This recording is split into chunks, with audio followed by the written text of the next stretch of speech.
দর্শক সরাসরি দেখছেন কালবেলা যুক্ত রয়েছি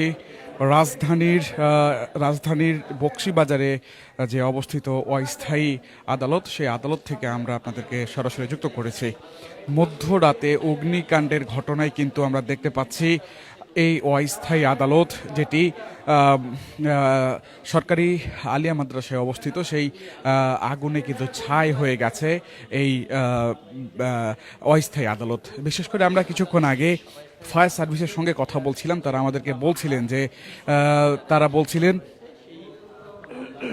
এখনও অগ্নিকাণ্ডের ঘটনার কারণ তারা জানেন না, তবে কোনো কিছুই কিন্তু আর অবশিষ্ট নেই, অর্থাৎ বিশেষ করে সব কিছুই কিন্তু পুড়ে ছাই হয়ে গেছে।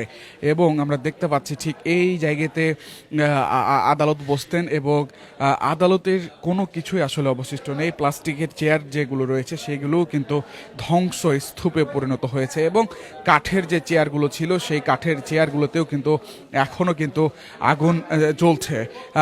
আমরা কিছুক্ষণ আগে দেখলাম যে বেশ কয়েকটি চেয়ার থেকে আগুন নেভানো হয়েছে এবং আপনারা স্ক্রিনে এখন যেটি দেখতে পাচ্ছেন সব কিছুই কিন্তু ধ্বংস স্তূপে কিন্তু আসলে পুড়ে ছাই হয়ে গেছে। আমরা যদি আপনাদেরকে আর একটু বিস্তারিত ঘটনা বলি।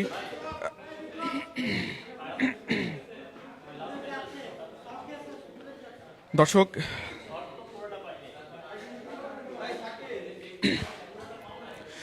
বিশেষ করে আমরা যদি আপনাদেরকে একটু ঘটনা বলি বিস্তারিত, মাদ্রাসার মাঠে আদালত বসানোর প্রতিবাদে কিন্তু বেশ কিছুদিন ধরেই মাদ্রাসার শিক্ষার্থীরা, অর্থাৎ এই আলিয়া মাদ্রাসার শিক্ষার্থীরা কিন্তু বিভিন্ন সময় তারা বিক্ষোভ কর্মসূচি পালন করেছে এবং আজকেও কিন্তু গতকাল থেকেই মাদ্রাসার মাঠে আদালত বসানোর প্রতিবাদে সড়কে আলিয়ার শিক্ষার্থীরা কিন্তু তারা সড়ক অবরোধ করে রেখেছে। আমরা এটিও কিন্তু দেখেছি এবং এখানে কাউকে যাতে কেউ ঢুকতে না পারে সে বিষয়টি তারা নিশ্চিত করার লক্ষ্যে কিন্তু বিক্ষোভ কর্মসূচি পালন করছে। পুরান ঢাকার এই বকশীবাজারে আলিয়া মাদ্রাসার মাঠে অস্থায়ী আদালত বসানোর প্রতিবাদ তারা কিন্তু বারবার জানিয়েছিল এবং রাতভর আন্দোলনের পর তারা এখনও কিন্তু তাদের মাদ্রাসায় ঢোকার যে সড়ক সেটি কিন্তু বন্ধ রেখেছে।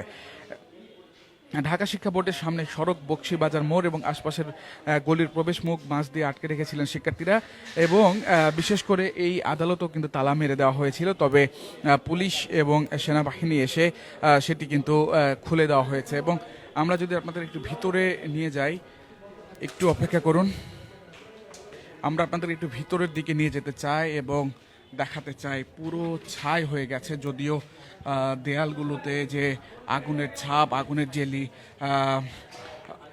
আমরা যদি আপনাদের দেখাতে চাই, এগুলোতে কিন্তু আসলে এখনও আগুন নিভেনি।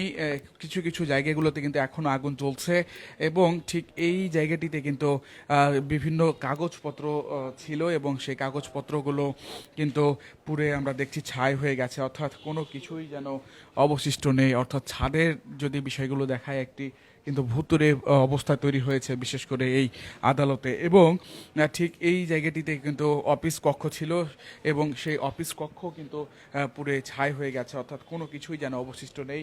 উপরে ছাদ সহ সব কিছুই কিন্তু পুরে ছাই হয়ে ধ্বংস স্তূপে কিন্তু পরিণত হয়েছে। দর্শক, আমরা সরাসরি আপনাদেরকে দেখানোর চেষ্টা করছি অস্থায়ী আদালতের যে এখন বর্তমান চিত্র। এবং আমরা যদি আপনাদেরকে বলি, কিছুক্ষণ আগেও কিন্তু আমরা কয়েকজন শিক্ষার্থীর সঙ্গে কথা বলেছি এই আলিয়া মাদ্রাসার, তারা আমাদেরকে বলছিলেন যে তাদের খেলার মাঠে কেন আদালত থাকবে, সেই আদালত সরিয়ে নেওয়ার দাবি তাদের। এবং তারা বলছিলেন যে তারা তালা মেরেছিল, সেই তালাও কিন্তু ভেঙে ফেলে দেওয়া হয়েছে, কেন সেই তালা ভেঙে ফেলা হবে এমন প্রশ্ন তারা কিন্তু আমাদেরকে করেছেন। এবং এখন বর্তমান যে অবস্থা আমরা লক্ষ্য করছি, কোনো কিছুই আসলে অবশিষ্ট নেই।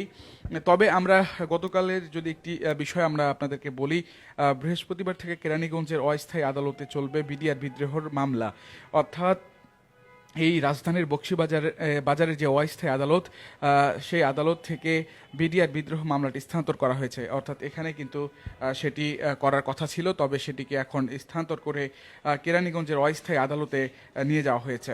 এবং আমরা আপনাদেরকে আরও একটু তথ্য দিতে চাই, বিশেষ করে আমরা যদি আপনাদেরকে এই দিকটি একটু নিয়ে যেতে চাই, অর্থাৎ কোনো কিছুই কিন্তু অবশিষ্ট নেই। এটি একটি বাথরুম, সেই বাথরুমও কিন্তু আগুনের পুড়ে কিন্তু ছাই হয়ে গেছে।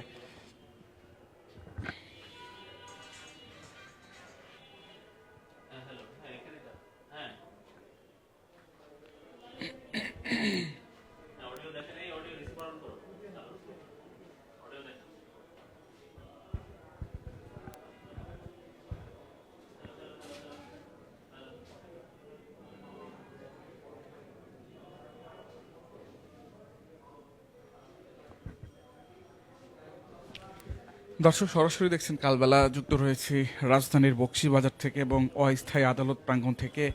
আমরা দেখছি আসলে কোনো কিছুই যেন অবশিষ্ট নেই, সব কিছু পুড়ে ছাই হয়ে গেছে। তবে কি কারণে আজকের এই অগ্নিকাণ্ডের ঘটনা এবং অস্থায়ী আদালতে কিভাবে আগুনের ঘটনা ঘটেছে সেটি কিন্তু জানেন না ফায়ার সার্ভিসের কর্মীরা। তারা এখানে এসেছেন এবং আগুন নিভানোর চেষ্টা করেছেন এবং পরিশেষে কিন্তু তারা আগুন নিভিয়েছেন। তবে আগুন নিভানোর আগে কিন্তু আসলে সব কিছুই পুড়ে ছাই হয়ে গেছে।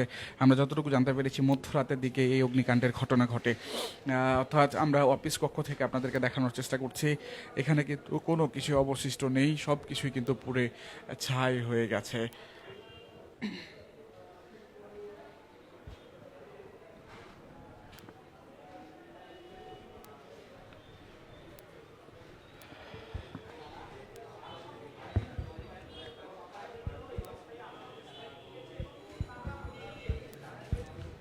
দর্শক, ঠিক এই জায়গাটিতে মজলিস বসতেও এবং ঠিক এখান থেকে কিন্তু বিচার কার্য পরিচালনা করা হতো।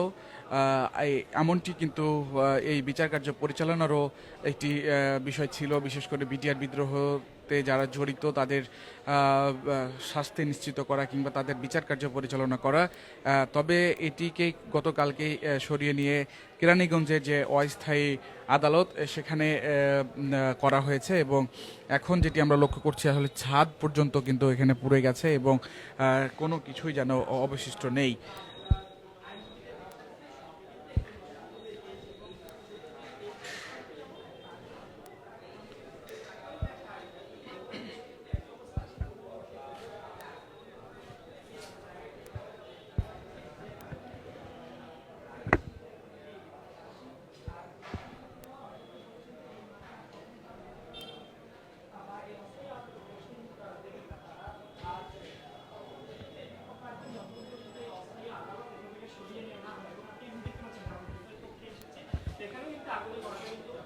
দর্শক, আমরা আবারও আপনাদের একটু বাইরের দিকে নিয়ে যেতে চাই এবং বাইরের যে পরিস্থিতি সেটি একটু দেখাতে চাই। সঙ্গে থাকুন কালবেলার।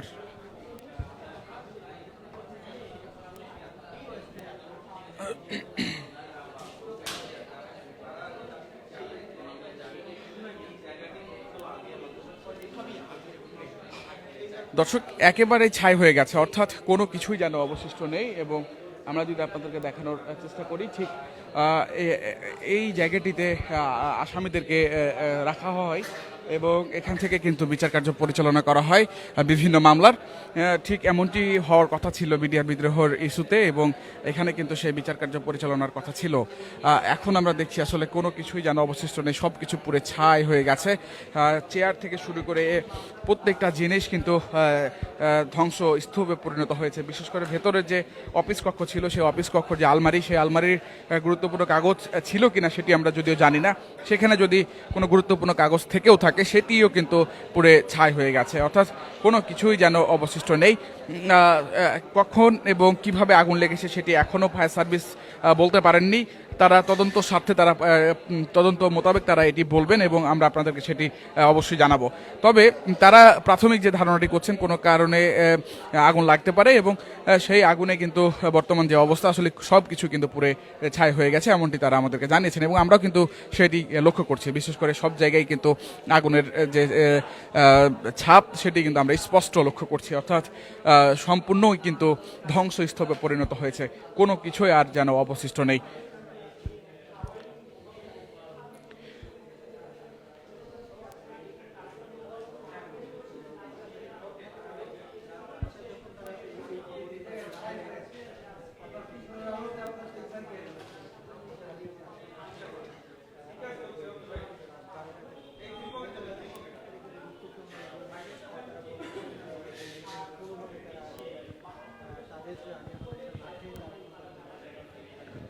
দর্শক, আমরা আবারও আপনাদের সঙ্গে যুক্ত হবে, সে পর্যন্ত সঙ্গে থাকুন কালবেলার। আমরা দেখানোর চেষ্টা করছিলাম রাজধানীর বকশীবাজারে যে অবস্থিত অস্থায়ী আদালত, অর্থাৎ ঢাকা আলিয়া মাদ্রাসার মাঠের পাশে যে অস্থায়ী আদালত, সেই অস্থায়ী আদালতের পুড়ে যাওয়ার ঘটনা।